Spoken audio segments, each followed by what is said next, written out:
One piece chapter land 54 आ चुका है जिसके अंदर रॉक्स डिज़ेबेक को रिवील कर दिया गया, लेकिन उसके साथ साथ कुछ ऐसी इन्फॉर्मेशन हमारे सामने आई जिसने सब लोगों को शॉक करके रख दिया है। क्योंकि यहाँ पे हम बस रॉक्स के फेस रिवील को ही नहीं देखेंगे बल्कि बात करेंगे उसके एक नहीं शायद दो बेटों के बारे में, और हिस्ट्री को लेके चलेंगे पास्ट में 200 साल में भी 300 साल या फिर वॉइड सेंचुरी के टाइम पे। जिस चीज के बारे में जान के प्लूटोन के क्रिएटर्स के साथ रॉक्स डिज़ेबेक के जिंदा होने की पॉसिबिलिटी क्या भाई बढ़ जाती है।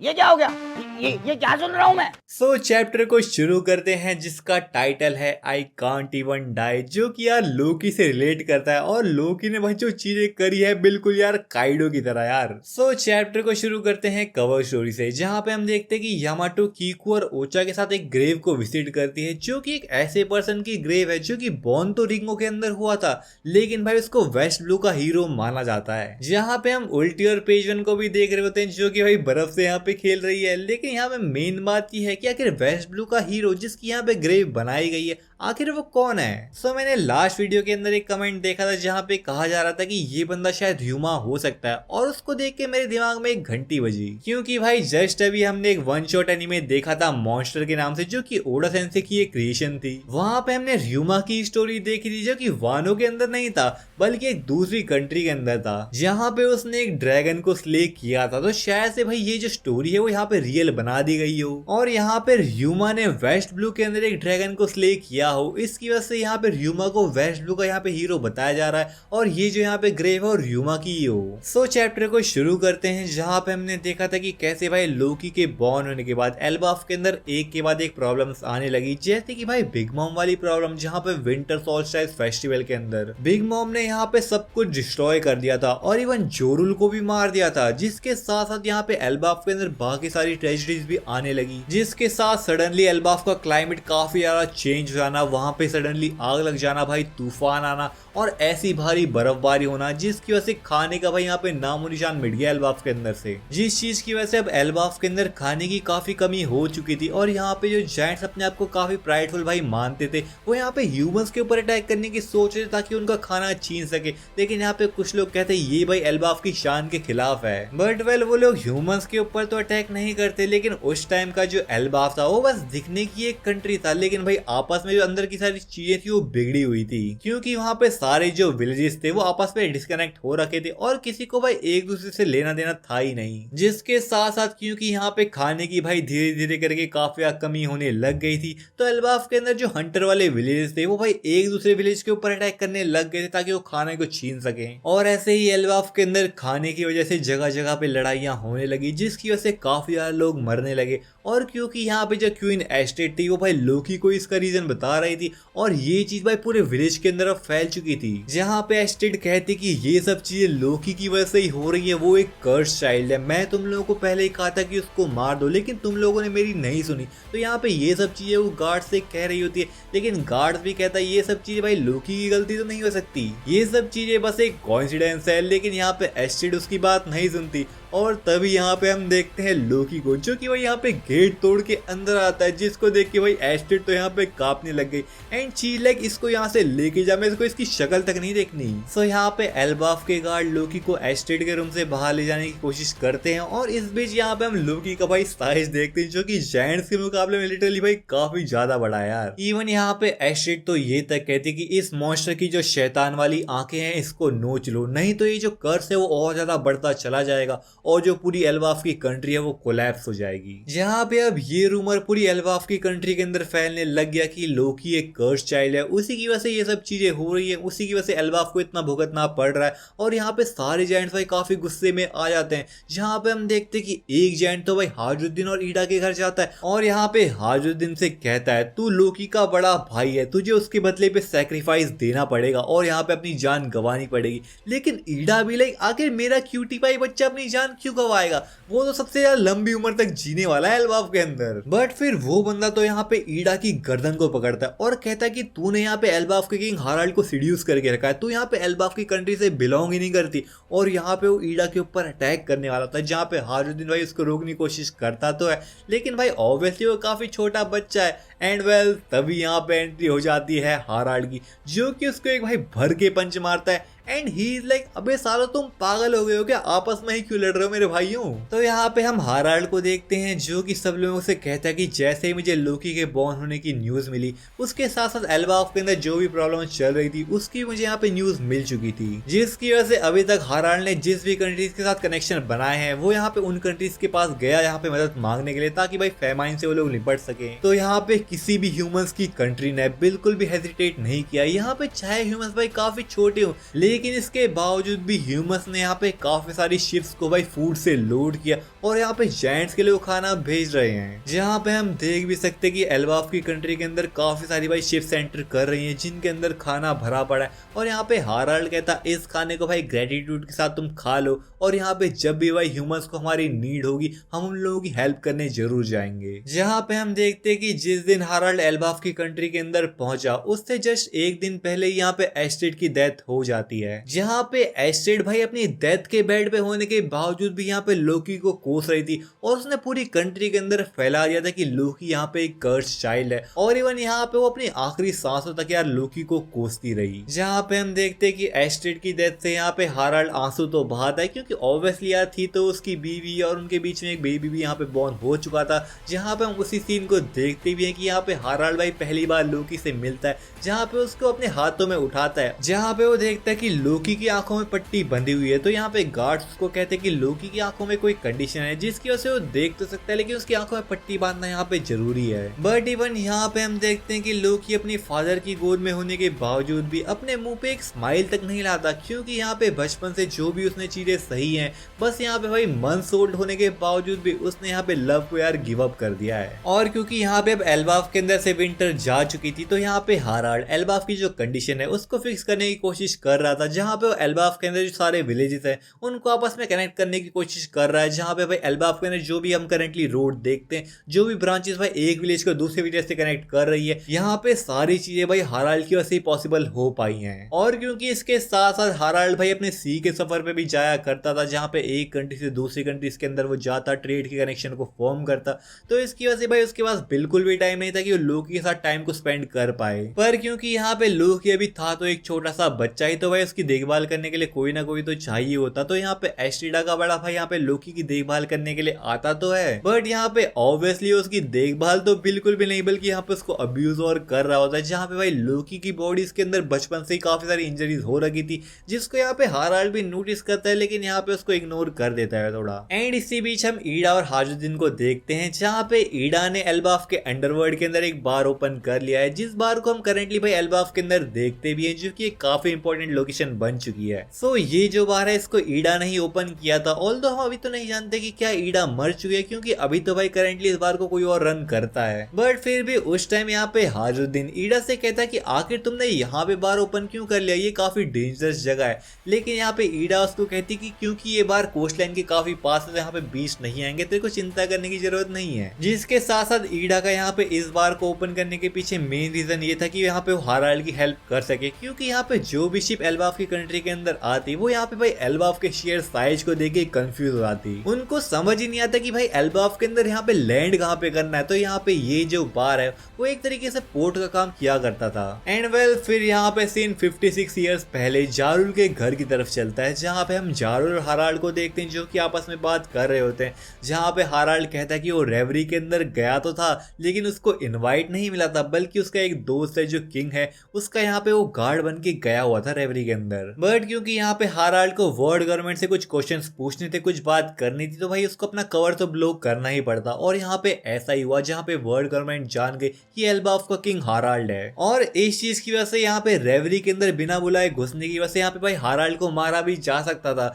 लेकिन यहाँ पे ऐसा इसलिए नहीं हुआ क्योंकि यहाँ पे उस टाइम भी रेवरी के अंदर एक मर्डर हो चुका था, और इस मर्डर की वजह से यहाँ पे हाराल्ड को मौका मिल गया वहां से निकलने का। जिस चीज को सुन के यहाँ पे जारुल भी कहते तू भी बिल्कुल दिमाग नहीं लगाता, यहाँ पे तू बस पकड़ा ही नहीं जाता, तेरे को भाई मारा भी जा सकता था यहाँ पे। बट फिर यहाँ पे हाराल्ड एक ऐसे ग्रुप ऑफ जायंट्स के बारे में बात करता है जिनका यहाँ पे नाम गालीला गारीरा यहाँ पे ऐसा कुछ बताया गया है। ये तो भाई जो नाम है वो ऑफिशियल ट्रांसलेशन के अंदर ही कंफर्म हो पाएगा। बट वेल फिलहाल के लिए यहाँ पे हम इतना समझ सकते हैं कि ये जो ग्रुप ऑफ ऑफ जायंट्स था वो शिपराइट्स थे, यानी कि शिप्स को बिल्ड किया करते थे, जहाँ पे इन सारे जायंट्स के पास वेपन्स के नाम पे वॉर हैमर हुआ करता था, जिसको सुन के यहाँ पे हाराल्ड कहता ये तो बस एक मिथ था। बट वेल जारुल यहाँ पे कहता कि ये सच्चाई है, ये कोई मिथ नहीं था, वो लोग रियली में एग्जिस्ट किया करते थे, जहाँ पे वो लोग एल्बाफ से काफी दूर दूर ट्रेवल किया करते और उसी टाइम उन लोगों ने एल्बाफ की कंट्री के अंदर एक लेटर भी भेजा था। अब यहाँ पे इस चीज को कंफर्म करना थोड़ा पॉसिबल नहीं है कि क्या ये लेटर भाई जारुल ने रिसीव किया था, क्योंकि उसकी एज 400 साल तो है ही भाई, या फिर यहाँ पे कुछ मिस ट्रांसलेशन है और बस जारुल ने यहाँ पे वो लेटर पढ़ा होगा, जहाँ पे उस लेटर के अंदर मेंशन किया गया था कि वो सारे लोग यहाँ पे पकड़े जा चुके हैं। क्या तुम लोग बिलीव कर सकते हो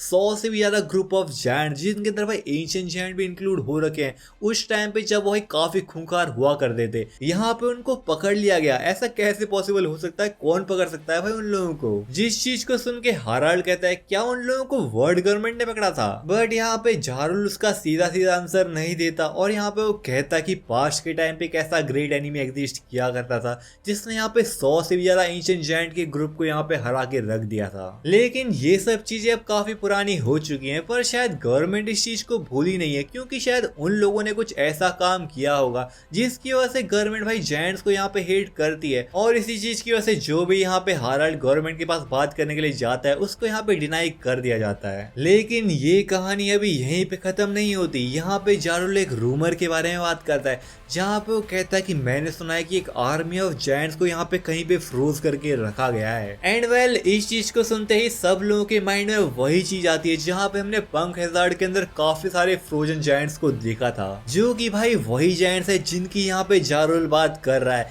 यानी कि इन जायंट्स को सही में यहाँ पे फ्रोज करके रखा गया है। और क्या यहाँ पे हम ऐसा कह सकते हैं ये सारे जायंट्स भाई अभी भी यहाँ पे जिंदा हैं? और क्योंकि यहाँ पे इस जायंट के ग्रुप का नाम गालीला बिल्कुल भाई सिमिलर है गालीला कंपनी के, जो कि करेंटली वाटर 7 के अंदर प्रेजेंट है, तो क्या यहाँ पे इन लोगों के बीच में कुछ कनेक्शन हो सकता है, जहाँ पे शायद से जो जायंट शिपराइट्स है उन्हीं से भाई इंस्पायर होकर गालीला कंपनी का नाम रखा गया हो? और क्योंकि यहाँ पे हम जायंट शिप बिल्डर्स की बात कर रहे हैं, तो तुम भाई सोच ही सकते हो कि उन लोगों ने कितनी बड़ी बड़ी शिप्स को बिल्ड किया होगा, जहाँ पे सब लोगों का सोचना यही है कि भाई इन्हीं लोगों ने यहाँ पे नोआ को बिल्ड किया होगा। और उसके साथ साथ ऐसा भी पॉसिबल हो सकता है कि भाई ये वही ग्रुप हो जिन लोगों ने भाई प्लूटोन को डिजाइन किया हो यार वन पीस के अंदर, जिस चीज की वजह से यहाँ पे शायद गवर्नमेंट इन लोगों को हेट करती होगी, या फिर यहाँ पे इन लोगों को इसलिए फ्रोज करके रखा गया होगा ताकि यहाँ पे प्लूटोन को डिजाइन कर सके, उसको यहाँ पे कंप्लीट कर सके। बट क्योंकि प्लूटोन का जो डिजाइन था वो कभी गवर्नमेंट के हाथ आया ही नहीं, और यहाँ पे इन जायंट्स ने यहाँ पे प्लूटोन को क्रिएट करने से मना कर दिया था, तो यहाँ पे इस वजह से इन लोगों को यहाँ पे फ्रोज करके रख दिया गया होगा। एंड रही बात गालीला कंपनी की, तो शायद भाई इन लोगों का कुछ कनेक्शन हो सकता है, क्योंकि यहाँ पे शायद इन लोगों ने प्लूटोन का जो ब्लूप्रिंट था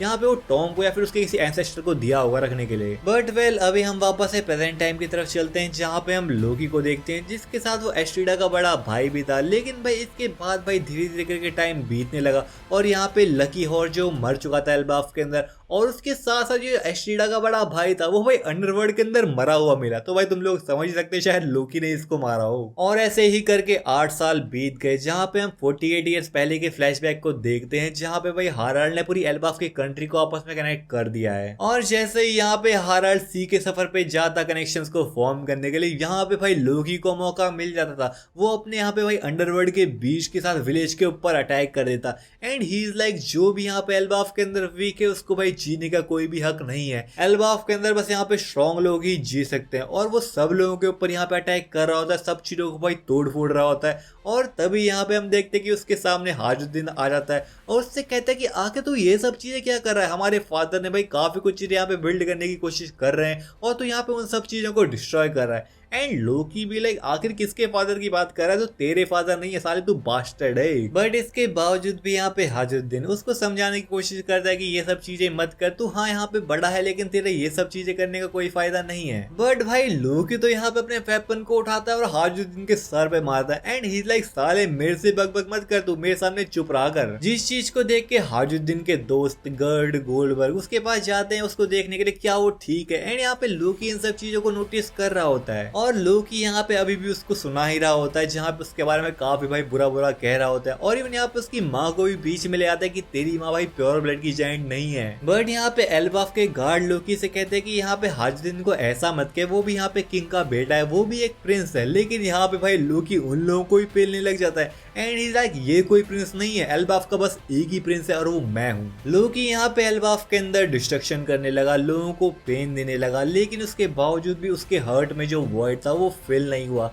यहाँ पे लोकी भाई लोगों को देखता है कि कैसे भाई उन लोगों के पास उनकी मदर है, कैसे उन लोगों के पास फ्रेंड्स है जो उनको ट्रीट करते हैं अच्छा, उन लोगों के साथ खेलते हैं, उनकी जो मदर है वो बच्चों को अच्छी तरीके से ट्रीट करती है। जिस चीज को देख के यहाँ पे लोकी तो भाई लगभग रोने ही लग जाता है। और इवन यहाँ पे हम देखते हैं कि लोकी भाई सनवर्ड और मे भी हेवन वर्ड से भाई सीधा अंडरवर्ल्ड के अंदर कूदता है, बिल्कुल भाई यहाँ पे काइडो की तरह। वो यहाँ पे मरने की कोशिश कर रहा था, लेकिन जैसे यहाँ पे वो नीचे गिरता वो इंजर्ड तो हो जाता है, लेकिन यहाँ पे उल्टा रोने लग जाते कि मैं साला यहाँ पे मर भी नहीं सकता। एंड वेल तभी इस बीच भाई एल्बाफ के अंदर कुछ लोगों की एंट्री होती है, जहाँ पे हम देखते हैं कि वो लोग भाई लिटरली एल्बाफ के काफी बड़े से पहाड़ को भाई आधे हिस्से में काट देते हैं। और तभी यहाँ पे वो सब लोग लोकी के सामने आते हैं, जहाँ पे वो लोकी को देखते हैं और यहाँ पे दो लोग भाई बात कर रहे होते हैं लोकी से, जहाँ पे एक बंदा कहता है ये भाई जायंट का बच्चा तो लिटरली एक मॉन्स्टर है क्योंकि इसकी भाई आंखें काफी डरावनी है। और उसके साथ साथ यहाँ पे दूसरा बंदा कहता है हाँ ये एक जायंट तो है, लेकिन जायंट के मुकाबले में ये कुछ ज्यादा बड़ा नहीं लग रहा। और क्या ये बंदा रो रहा है यहाँ पे? सो वेल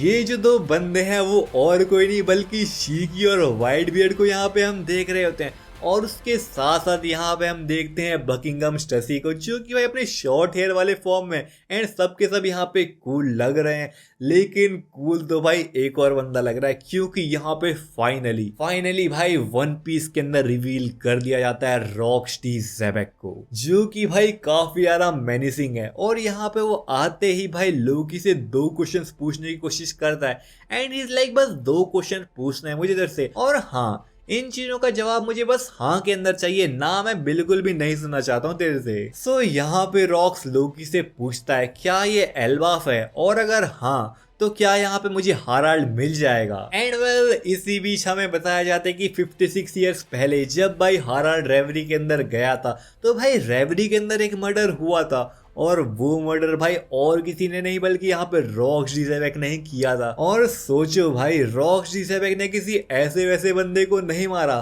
बल्कि रॉकस्टी ज़ेबेक ने रेवरी के अंदर घुस के एक एडमिरल को मार दिया था।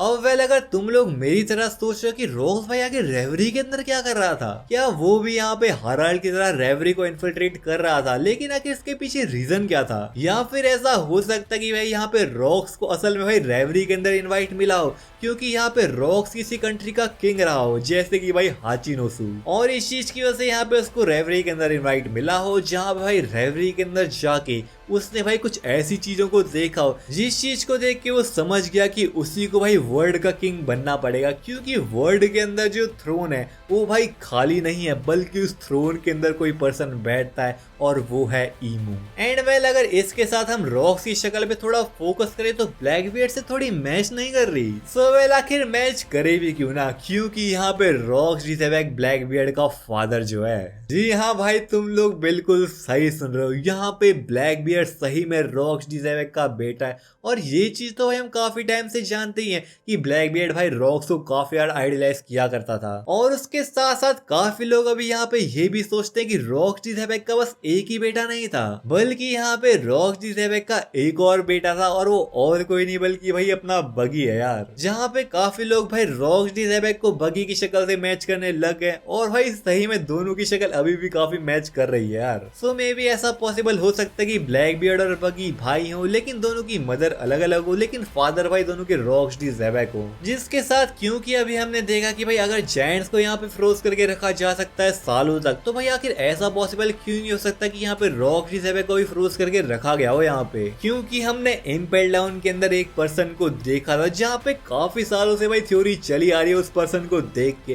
कि ये पर्सन और कोई नहीं बल्कि रॉकस्टी ज़ेबेक ही हो सकता है, जो कि यहाँ पे फ्रोज हो रखा है। अब वेल इस चीज के बारे में भाई मैं तो नहीं जानता, लेकिन तुम लोग ये बताओ रॉक्स का फेस रिवील देख के तुम लोगों को क्या लग रहा है, और ये जान के तुम लोगों का क्या सोचना है कि ब्लैकबियर्ड सही में रॉकस्टी ज़ेबेक का बेटा है? मेरा तो भाई अभी तक यहाँ पे माइंड हिल रहा है यार। इवन दो इस चीज के बारे में फैन थ्योरीज काफी टाइम से चली आ रही है, लेकिन उन फैन थ्योरीज का सच होना भाई सही में इंसेन चीज है यार। सो वेल होप करता हूँ तुम लोगों को वीडियो पसंद आई होगी। अगर पसंद आई वीडियो को लाइक कर दो, चैनल को सब्सक्राइब भी कर सकते हो। मैं मिलूंगा तुमसे और ऐसी वीडियोस के अंदर, तब तक के लिए सायोनारा।